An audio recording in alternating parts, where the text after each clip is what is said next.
ജയ് ഭീം. കാശ്മീരിലെ പഹൽഗാമിൽ തീവ്രവാദ ആക്രമണവുമായി ബന്ധപ്പെട്ട് മരണപ്പെട്ട നമ്മുടെ എല്ലാ സഹോദരങ്ങൾക്കും, അതോടൊപ്പം ആ മരണപ്പെട്ട സഹോദരങ്ങളുടെ കുടുംബത്തിൻ്റെ ഒപ്പവും അവരുടെ ദുഃഖത്തിനൊപ്പം ഈ ഞാനും പങ്കുചേരുകയാണ്. എല്ലാ മാന്യ സഹോദരങ്ങൾക്കും ജയ് ഭീം. കാശ്മീരിൻ്റെ നിലവിലെ അവസ്ഥയും അതോടൊപ്പം തന്നെ ഫേസ്ബുക്കിൽ ഞാൻ പങ്കുവച്ചൊരു പോസ്റ്റിനെ സംബന്ധിച്ചും, അതോടൊപ്പം തന്നെ ഇപ്പോൾ കാശ്മീർ തീവ്രവാദ ആക്രമണവുമായി ബന്ധപ്പെട്ട് എടുത്തിരിക്കുന്ന നിലപാടുകളും, ഒപ്പം പാകിസ്ഥാൻ എന്ന് പറയുന്ന രാജ്യത്തിനെതിരെ എടുത്തിരിക്കുന്ന കർശനമായ നിയന്ത്രണങ്ങളൊക്കെ ഉൾപ്പെടുത്തിയാണ് ഇന്ന് നമ്മൾ സംസാരിക്കുന്നത്. भेलपुरी खा रहे थे, मेरा पति साइड में था, एक इंसान आया, उसने उसको गोली मार दी यहाँ पे। उसने बोला कि शायद मुस्लिम नहीं है, उसने उसको गोली मार दी। नहीं, आप टेंशन मत लो, अब बेटा आप यहाँ पे रहो, हम साथ में। मैडम ये जो वहीद साहब है प्रेसिडेंट, आप टेंशन मत लो, मेरे पति का बचा लो, हम बचा देगा, कोई बात नहीं। भाई दब सिमन युवा डिजाइन क्या है, ठीक है हम बचा देंगे ना, आप टेंशन मत लो, मैं आ रहा हूँ। मैं कहाँ पे आपका ये हस्बैंड, क्या हुआ इसको, क्या हुआ? Please ask for help. We don't need. Okay, don't worry. You okay? You need a water, sir? Sir, we'll manage. Just ask for help. Okay, you first you give the hands water, drop of water. Take a drop of water, sir, please. ഞാനൊരു 2 ദിവസത്തിന് മുമ്പ് ഒരു post share ചെയ്തിരുന്നു, ഫേസ്ബുക്കിലാണ്. അപ്പോൾ ആ പോസ്റ്റുമായിട്ട് ബന്ധപ്പെട്ട് കുറേ ആൾക്കാർ അതിന് മറുപടി ഇട്ടിരുന്നു. ചെറിയ രീതിയിലുള്ള ഒരു സംവാദം എന്നുള്ള രീതിയിൽ തന്നെയാണ് ആ പോസ്റ്റ് കാണാനിടയായത്. ആ പോസ്റ്റിനകത്ത് ഞാൻ ഉദ്ദേശിക്കുന്നത്, ഇന്ത്യയിൽ ഒരു വ്യക്തികളും മതത്തിൻ്റെ പേരിലോ ജാതിയുടെ പേരിലോ മരണപ്പെടാൻ അല്ലെങ്കിൽ കൊല ചെയ്യപ്പെടാനോ സാധിക്കരുത്, അല്ലെങ്കിൽ അതിന് ഇടവരരുത് എന്ന് തന്നെയാണ് എൻ്റെ വിനീതമായ അഭ്യർത്ഥന. അത് പരിഗണിച്ചുകൊണ്ട് തന്നെയാണ് ഞാൻ ആ പോസ്റ്റ് ഷെയർ ചെയ്തത്. ഇന്ത്യയിൽ ജാതി ചോദിച്ച് കൊല്ലുന്നുണ്ട്, അതോടൊപ്പം രാജ്യത്തിന് പുറത്തുള്ളവർ മതം ചോദിച്ചും കൊല്ലുന്നുണ്ട്. ഇതായിരുന്നു പോസ്റ്റ്. അപ്പം ഇതിൽ ഏത് വിഭാഗമാണ് ശരി എന്നാണ് ഞാൻ ചോദിച്ചത്. അതൊരിക്കലും ഒരു ബാലൻസിങ്ങോ അല്ലെങ്കിൽ ആ കാശ്മീർ പഹൽഗാമിൽ നടന്നിട്ടുള്ള കൂട്ടക്കൊലയുമായിട്ട് ബന്ധപ്പെട്ട് അല്ലെങ്കിൽ ആക്രമണവുമായി ബന്ധപ്പെട്ട് ആരെയും ന്യായീകരിക്കാനോ ഒന്നും തന്നെയല്ല. ഈ രാജ്യത്തെ എല്ലാ പൗരന്മാരും നമ്മുടെ സഹോദരന്മാർ തന്നെയാണ്. അവർക്കുണ്ടാകുന്ന ഓരോ വേദനകളും നമ്മുടെ ഈ രാജ്യത്തിൻ്റെ വേദന തന്നെയാണ്. അപ്പം ഞാൻ ഈ പോസ്റ്റുമായിട്ട് ബന്ധപ്പെട്ട് വന്നിട്ടുള്ള കമൻ്റ് എന്ന് പറയുന്നത്, ചിലർ പറയുന്നുണ്ട് ഈ രണ്ടും ശരിയല്ല, അതായത് ജാതിയുടെ പേരിലും മതത്തിൻ്റെ പേരിലും ആരും ആരെയും കൊല്ലാൻ പാടില്ല എന്ന് പറയുന്ന കുറേ ആൾക്കാർ ആ പോസ്റ്റിൻ്റെ അടിയിൽ കമൻറ്റ് ചെയ്തിരുന്നു. അതിനോടൊപ്പം തന്നെ ഇത് രണ്ടും നാടിന് ആപത്താണ്. അതുപോലെ തന്നെ ഇസ്രായേൽ സൈന്യത്തിന് ഒരു യുദ്ധതന്ത്രമുണ്ട്. സ്വന്തം രാജ്യത്തെ ആൾതാമസം ഇല്ലാത്ത സ്ഥലങ്ങളിൽ ബോംബിടുന്നു, എന്നിട്ടത് പാലസ്തീന് നേരെ ചാർത്തി കൊടുക്കും. അതേപോലെ ഈ ഭീകരാക്രമണവും നാഗ്പൂർ ബുദ്ധിയാണോ എന്ന് സംശയിച്ചാൽ തെറ്റു പറയാൻ പറ്റുമോ? അതൊന്നും ഒരു കാരണവശാലും ഒരു തെളിവിന്റെ അടിസ്ഥാനത്തിലല്ലാതെ, ഇപ്പം നടന്ന ഈ ഒരു ആക്രമണവുമായിട്ട് ബന്ധപ്പെട്ടാണല്ലോ നിലവിലെ പ്രശ്നം. അപ്പൊ അതിൽ ഈ രീതിയിൽ ചിന്തിക്കുന്നതിനോട് യാതൊരു യോജിപ്പുമില്ല. അതിനിവിടെ അന്വേഷണ ഏജൻസി ഉണ്ട്, അവർ കൃത്യമായിട്ട് അന്വേഷിക്കും. ആരൊക്കെയാണോ അതിൽ ആ ഒരു കൊലപാതകത്തിൽ ഉൾപ്പെട്ടിരിക്കുന്നത് അവരെ കണ്ടെത്തി അതിനുള്ള ശിക്ഷ നടപ്പാക്കട്ടെ. അപ്പൊ തെറ്റിദ്ധരിപ്പിക്കുന്ന രീതിയിലുള്ള കമന്റുകൾ ഒരു കാരണവശാലും ഷെയർ ചെയ്യാതിരിക്കുക. അതിന് താഴെ വന്ന ഒരു കമന്റാണ്, ഇയാൾ എന്ത് ബാലൻസിങ് ആണ് ചെയ്തിരിക്കുന്നത്. എന്നെ വിളിക്കുന്ന അബൂബക്കറെ എന്നാണ് വിളിക്കുന്നത് കേട്ടോ. ഞാൻ ഇപ്പോഴും പറയുന്നു, ഞാൻ ഒരു ബാലൻസിങ്ങും അല്ല. ഈ രാജ്യത്ത് നടക്കുന്ന മതത്തിന്റെയും ജാതിയുടെയും പേരിൽ ആരും ആരെയും കൊല്ലാൻ പാടില്ല എന്ന് തന്നെയാണ് ഞാൻ പറയുന്നത്. കാരണം ഈ രാജ്യത്ത് ഏറ്റവും കൂടുതൽ ജാതിയുടെ പേരിൽ കൊല ചെയ്യപ്പെട്ടത് സവർണ സമൂഹമല്ല. ഈ രാജ്യത്ത് ഏറ്റവും കൂടുതൽ തൊഴിലില്ലായ്മ അനുഭവിക്കുന്ന വിഭാഗം സവർണ സമൂഹമല്ല. അത് ഈ കാശ്മീരിൽ നടന്ന ഈ തീവ്രവാദ ആക്രമണവുമായിട്ട് ബന്ധപ്പെട്ട് എങ്ങനെയാണോ ഗവൺമെന്റ് അതിനെ പരിശോധിക്കുന്നത്, അതിനെ സമീപിക്കുന്നത്, ആ ഒരു സമീപന ഉദ്ദേശം കൂടി ജാതിയുടെ പേരിൽ ഈ രാജ്യത്ത് നടക്കുന്ന കൊലപാതകങ്ങളിൽ കൂടി ഉൾപ്പെടുത്തണമെന്നാണ് ഈ എന്നെ പോലെയുള്ള അംബേദ്കറൈറ്റ് ആയിട്ടുള്ള ആൾക്കാരുടെ എല്ലാം ആവശ്യം എന്ന് പറയുന്നത്. കേവലം രാജ്യത്തിന് പുറത്തുള്ളവർ കൊല്ലുന്ന കൊല മാത്രമല്ല കൊല. ഈ രാജ്യത്ത് ഉള്ളിൽ നടക്കുന്ന കൊലയും കൊല തന്നെയാണ്. ഓരോ കുടുംബങ്ങളിലെയും ഓരോ ജീവനും വിലപ്പെട്ടത് തന്നെയാണ്. അല്ലാതെ ഇന്ത്യക്ക് പുറത്തുള്ളവർ വന്ന് കൊല്ലുമ്പോൾ മാത്രം ഇന്ത്യ വേദനിക്കുകയും ഈ രാജ്യത്തുള്ളവർ മരണപ്പെടുമ്പോൾ, രാജ്യത്ത് ഉള്ളവരെ കൊല്ലുമ്പോൾ, അത് മതത്തിന്റെയും ജാതിയുടെയും പേരിൽ കൊല്ലുമ്പോൾ അതൊന്നും വേദനയല്ലാതായി മാറുന്നതിന്റെ ഒരു കാരണം ഭരണകൂടം വ്യക്തമാക്കേണ്ടതുണ്ട്. ഈ ഒരു നിലപാട് കൂടിയാണ് എനിക്ക് ഈ ഒരു പോസ്റ്റുമായിട്ട് ബന്ധപ്പെട്ട് പറയാനുള്ളത്. ചിലര് പറയുന്നുണ്ട്, മിക്കവരും ഈ പോസ്റ്റുമായിട്ട് ബന്ധപ്പെട്ട് കുറെ ആൾക്കാർ മുസ്ലിങ്ങളെ, ഇന്ത്യയിലെ നല്ലൊരു വിഭാഗം മുസ്ലിങ്ങളെ ആക്ഷേപിക്കുന്ന രീതിയിലൊക്കെ ഇതിനകത്ത് കമന്റ് വരുന്നുണ്ട്. നിങ്ങളൊന്ന് ഒരു കാര്യം മനസ്സിലാക്കേണ്ടത്, നമ്മളെല്ലാവരും ജീവിക്കുന്ന ചുറ്റും തന്നെയാണ് മുസ്ലിംസും ജീവിക്കുന്നത്. അപ്പോൾ നമുക്ക് ചുറ്റുപാടുമുള്ള മുസ്ലിങ്ങളെല്ലാവരും ശരി, ദൂരെ ഉള്ള മുസ്ലിങ്ങൾ, അതായത് നമ്മുടെ പ്രദേശവുമായിട്ട് ബന്ധപ്പെട്ട മുസ്ലിങ്ങളെല്ലാം ക്ലിയർ ആണ്, മറ്റുള്ള പ്രദേശത്തുള്ള മുസ്ലിങ്ങളാണ് തെറ്റ് എന്നുള്ള രീതിയിലാണ് മിക്ക കമന്റുകളും വരുന്നത്. നിങ്ങളൊരു കാര്യം മനസ്സിലാക്കുക, ഇന്ത്യ എന്ന് പറയുന്ന ഈ രാജ്യത്ത് 140 കോടി ജനങ്ങൾ തിങ്ങിപ്പാർക്കുന്ന ഇടങ്ങളിൽ തന്നെയാണ് എല്ലാ മുസ്ലിങ്ങളും ജീവിക്കുന്നത്. അവരവരുടെ പ്രദേശത്ത് താമസിക്കുന്ന മുസ്ലിം സമൂഹം അവരവർക്ക് പ്രിയപ്പെട്ടത് തന്നെയാണ്. അതിനോടൊപ്പം തന്നെ ഭാവിയിൽ ഇനി ഈ വരുന്ന നാളുകളിൽ, വരുന്ന ദിവസങ്ങളിൽ ഇന്ത്യയും പാകിസ്ഥാനും തമ്മിലുള്ള ഈ ഒരു നിലവിലെ സാഹചര്യം മാറി എങ്ങനെയായിരിക്കും ഇനി സംഭവിക്കാൻ പോകുന്നത്, ഇതിനെക്കുറിച്ചൊക്കെയാണ് വീഡിയോയിൽ സംസാരിക്കാൻ ആഗ്രഹിക്കുന്നത്. നമുക്കൊക്കെ അറിയാം, എൻ്റെയൊക്കെ ഓർമ്മ വെച്ച കാലം കാശ്മീർ എന്ന് കേൾക്കുമ്പോൾ ഒരു കുളിർമയും അതോടൊപ്പം തന്നെ സ്വർഗതുല്യമായിട്ടുള്ള ഒരു സ്ഥലമാണ് എന്നൊക്കെ നമ്മളൊക്കെ കേട്ടിട്ടുണ്ട്. അതിനോടൊപ്പം തന്നെ തീവ്രവാദവും അതോടൊപ്പം തന്നെ പലവിധ നിയന്ത്രണങ്ങളും ഇന്ത്യക്ക് ഉള്ളിലുള്ള ആളുകൾക്ക് പോലും അവിടെ എത്തുന്നതിൽ വളരെയധികം റെസ്ട്രിക്ഷൻസ് മൊത്തത്തിലുള്ള ഒരു സ്ഥലം കൂടിയാണ് കാശ്മീർ.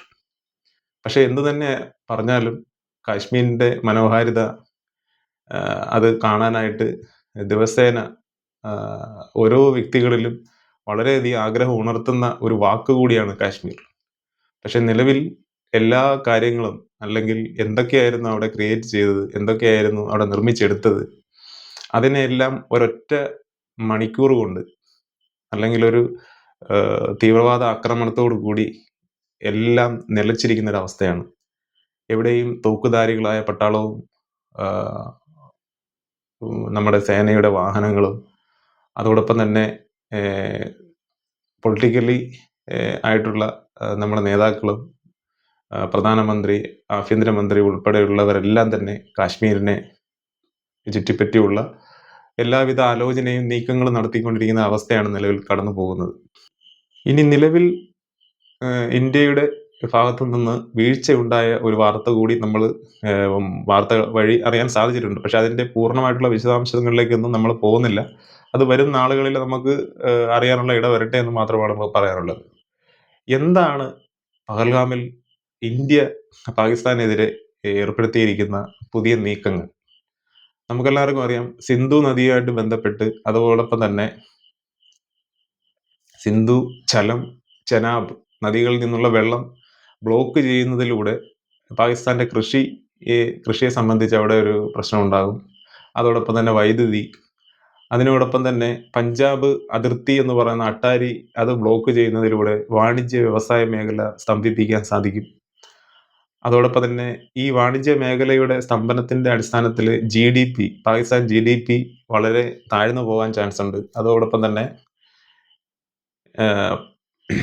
FTFന്റെ ഗ്രേ ലിസ്റ്റിൽ നിന്ന് 2022 പാകിസ്ഥാനെ ഒഴിവാക്കിയിരുന്നു. ഇനി ഇതിന്റെ പേരിൽ ഗ്രേ ലിസ്റ്റിൽ നിന്ന് ഈ ഗ്രേ ലിസ്റ്റുമായിട്ട് ബന്ധപ്പെട്ട് വ്യാപാര നയതന്ത്ര ബന്ധങ്ങളെ ഗുരുതരമായി ബാധിക്കാനും ഇനിയിടെയുണ്ട്.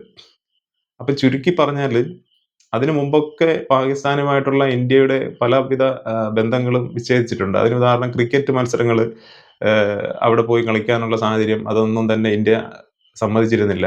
കഴിഞ്ഞ വേൾഡ് കപ്പ് പോലും, വേൾഡ് കപ്പ് അല്ല, ചാമ്പ്യൻസ് ട്രോഫി പോലും പാകിസ്ഥാനിൽ പോയി കളിച്ചിട്ടില്ലാത്ത അവസ്ഥയും നമ്മൾ കണ്ടതാണ്. അതോടൊപ്പം തന്നെ പല രീതിയിലുള്ള മിക്ക നയതന്ത്ര ഇടപാടുകളും വിച്ഛേദിച്ചുകൊണ്ട് ഒരു നീക്കത്തിലേക്ക് പോകുന്ന ഒരവസ്ഥ കൂടി നമ്മൾ കണ്ടുകൊണ്ടിരിക്കുകയാണ്. ഞാനിപ്പോൾ ഇത് പറയാൻ കാര്യം, നമ്മുടെ സോഷ്യൽ മീഡിയകളിലെല്ലാം തന്നെ മിക്കവാറും മലയാളികളെ കുറിച്ച് മാത്രമല്ലേ നമുക്ക് പറയാൻ പറ്റുള്ളൂ. ഈ ഇന്ത്യയിലേക്ക് അല്ലെങ്കിൽ ഇന്ത്യയെ ആക്രമിക്കുന്ന അല്ലെങ്കിൽ ഇന്ത്യയെ ശത്രുവായിട്ട് കരുതുന്ന ആരൊക്കെയോ അവരെ കൊല്ലണമെന്ന് ഒരു ത്വര അല്ലെങ്കിൽ ആ ഒരു ശൈലിയിൽ സംസാരിക്കുന്നതായിട്ട് ഞാൻ മിക്ക ഫേസ്ബുക്ക് പോസ്റ്റുകളിലും കമന്റുകളിലും കണ്ടിട്ടുണ്ട്. അതായത് നമ്മൾ മനസ്സിലാക്കേണ്ടത് പാകിസ്ഥാനെ സംബന്ധിച്ച് അല്ലെങ്കിൽ ഇന്ത്യയുടെ ഒരു അവസ്ഥ എന്ന് പറഞ്ഞാൽ, കൃത്യമായി പറഞ്ഞാൽ ഒരു യുദ്ധത്തിന് തയ്യാറെടുക്കേണ്ട ഒരവസ്ഥ ഇന്ത്യക്ക് ഇല്ല എന്ന് തന്നെയാണ് എൻ്റെ ഒരു അഭിപ്രായം. അതായത് നമ്മൾ യുദ്ധം ചെയ്യുന്ന, അതായത് ഒരു യുദ്ധം വരുമ്പോഴത്തേക്കും 2 രാജ്യങ്ങളിലും മരണം ഉണ്ടാവും. കുഞ്ഞുങ്ങളും വൃദ്ധരായ ജനങ്ങള്, സ്ത്രീകള് ഇവരൊക്കെ മരണപ്പെടും.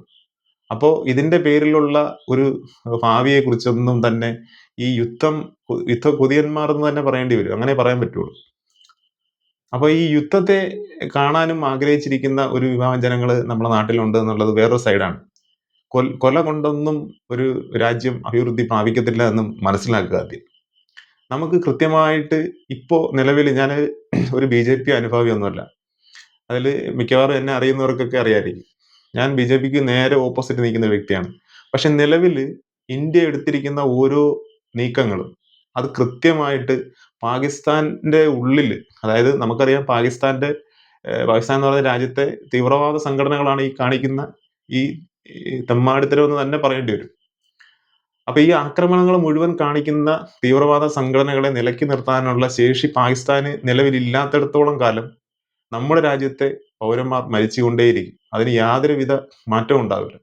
അപ്പൊ നിലവിൽ ഇന്ത്യ എടുത്തിരിക്കുന്ന ഓരോ നീക്കങ്ങളും, അതാണ് ഞാൻ മുമ്പേ പറഞ്ഞ നദീജലവുമായിട്ട് ബന്ധപ്പെട്ട കാര്യങ്ങൾ, അതോടൊപ്പം തന്നെ അതിർത്തി ബ്ലോക്ക് ചെയ്യുന്നു, ഓഹരി വിപണിയൊക്കെ ഏകദേശം ഊപ്പുകുത്തിയെന്നാണ് അറിയാൻ കഴിഞ്ഞ വാർത്തയിൽ.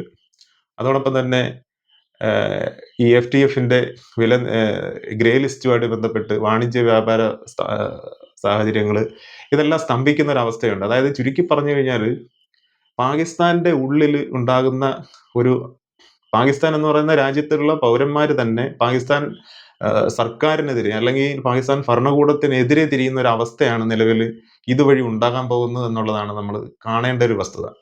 അപ്പം ഈ പാകിസ്ഥാന്റെ ഉള്ളിലുണ്ടാവുന്ന ഈ ഒരു സമരത്തിന്റെ രൂപത്തിൽ തന്നെ വരുമെന്നുള്ളത് തന്നെയാണ് നമുക്ക് ഒരു ഊഹം.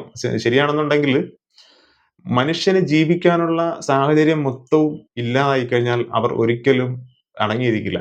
കൃഷി ചെയ്യുന്നവരുണ്ട്, അവിടെ തൊഴിലിടങ്ങളുണ്ട്, അതോടൊപ്പം തന്നെ വ്യവസായ സ്ഥാപനങ്ങളുണ്ട്. ഈ പറയുന്ന ഇന്ത്യ പാകിസ്ഥാനിൽ നിന്നൊക്കെ പ്ലൈവുഡ്, ഗ്ലാസ് പോലെയുള്ള സിമന്റ്, ഈ സാധനങ്ങളൊക്കെ ഇറക്കുമതിയാണ്, പാകിസ്ഥാനിൽ നിന്നാണ് വരുന്നത്.